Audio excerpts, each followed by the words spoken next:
Será que você não anda colocando seus julgamentos no processo de coaching com o teu cliente? Pois é, pessoal. Quero falar um pouco sobre isso com vocês hoje, tá? Nós somos seres humanos, vamos partir desse pressuposto, tá? Como coaches, nós também somos seres humanos e temos as nossas crenças, os nossos valores, tudo que nós aprendemos, nós temos aqui dentro. E sim, muitas vezes a gente se depara com situações onde inconscientemente ou conscientemente ou sem querer, a gente acaba julgando o cliente. Quanto mais novo você é como coach, mais você faz isso e às vezes até sem se dar conta, obviamente não por mal. Mas é algo que assim, ó, todo coach tem que estar muito atento a isso. Por quê? Porque toda vez que o teu cliente te traz uma situação e você coloca uma opinião, você induz ele a dar uma resposta.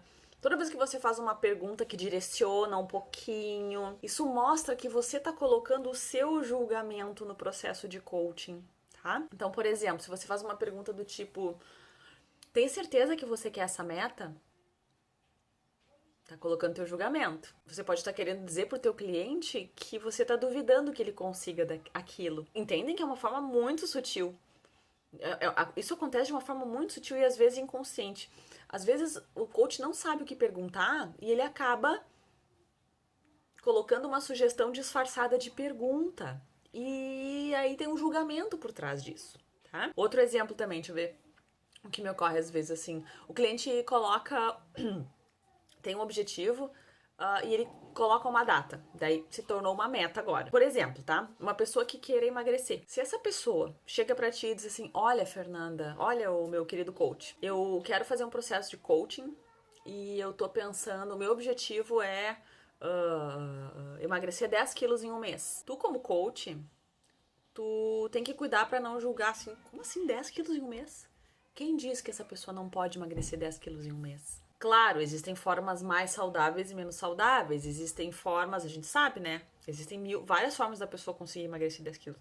Agora, se ela é uma pessoa que tem 180 quilos, ela consegue emagrecer 10 numa semana. Eu não vou entrar no mérito agora do como emagrecer, mas o que eu quero te dizer é assim, ó. Vocês conhecem o Amir Klink? Aquele navegador que fez a volta, não foi a volta ao mundo, ele foi nos polos, né? Na Antártica, se eu não me engano, ele passou anos viajando, construiu o barco dele e passou anos viajando, sozinho. Se ele tivesse um coach na época e o coach tivesse dito pra ele: mas tu é louco, mas como é que tu vai construir um barco pra ficar sozinho lá no Polo Norte? Que isso? Que loucura! Tu imagina, ele não teria ido. E assim, tantas pessoas hoje que conseguem metas enormes, conseguem quebrar recordes. Então assim, ó, a gente nunca pode duvidar do potencial do nosso cliente. Inclusive porque o coaching parte desse pressuposto.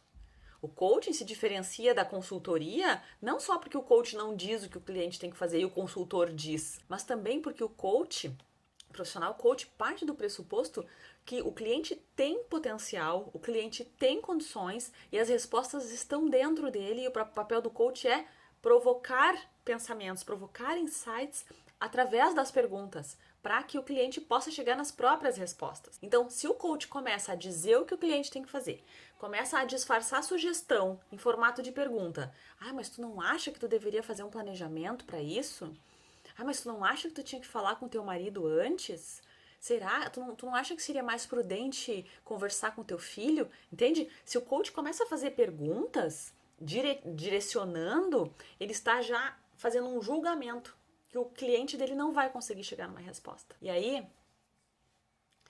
a sessão de coaching certamente não vai ser tão poderosa quanto ela poderia ser se o coach estivesse fazendo perguntas abertas, perguntas amplas e não colocando seu julgamento. Então, queridos coaches, fiquem atentos ao tipo de pergunta que vocês estão fazendo, a forma que vocês estão conduzindo, digamos assim, conduzindo o processo de coaching com o cliente de vocês. Prestem atenção no tipo de pergunta que vocês estão fazendo e observem se essas perguntas não estão sendo diretivas. Se por trás dessa pergunta diretiva não está um julgamento teu em relação à capacidade do teu cliente. O coach que fica dando sugestão, ele está passando a seguinte mensagem para o cliente dele: tu não tem capacidade de chegar nessa conclusão sozinho. Então eu tô concluindo por ti. Só que infelizmente, pessoal, isso não é coaching, tá?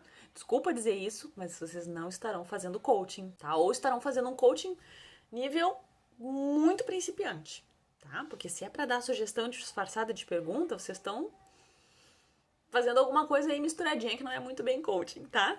Então estejam bem atentos a isso, atentos aos julgamentos. Isso é treino, é treino. Vocês têm que cuidar o tipo de pergunta que vocês estão fazendo. Se observem, se policiem, tá? Escrevam pra mim se vocês tiverem mais alguma dúvida aqui que a gente fala sobre esse tema. Espero que tenham gostado. Deixa o teu likezinho aqui embaixo. Isso mostra pra mim que vocês estão gostando dos temas que eu tô gravando pra vocês, tá bom? Muito obrigada e até o próximo vídeo.